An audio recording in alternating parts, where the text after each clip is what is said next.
Well, there was a stain on Betty's dress. There's her excellent recall. He was unconscious. What was the stain on her dress that's so interesting to me? It was a fluid that they used in the testing, that some kind of a fluid, The a chemical. alien testing? That they did when they drew ova from her and they drew sperm from him. Now, so there's a book out called Contact by Stanton Friedman. I read that. Kathleen, I'd love to know where the car is.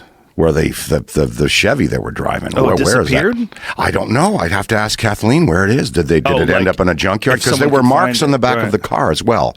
There were trace evidence in the back of the car. You know, Ted Phillips he goes around the world collecting trace evidence and radioactive signatures from sightings and landings.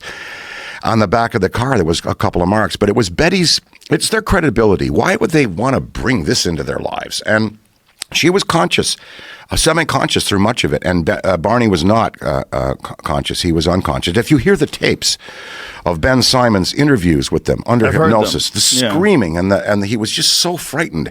Yeah. And the Zeta Reticuli map, when the being Betty looked at the map and the being showed her a map as she was on her way out the door, and she said, "May I take this?" And the being was going to give it to her, but then another one zipped up and said, "No.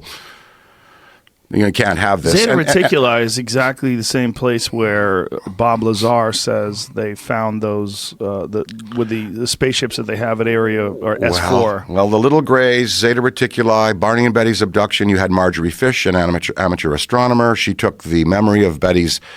Betty drew up the star map, and she did a three-dimensional scale model of that part of the universe, and was able to identify Zeta Reticuli 1 and 2 and accepted by astronomers. So that map that Betty saw aboard that ship had not been seen on Earth before. And Betty has no history of astronomy, no studying it? No, none of it at all. And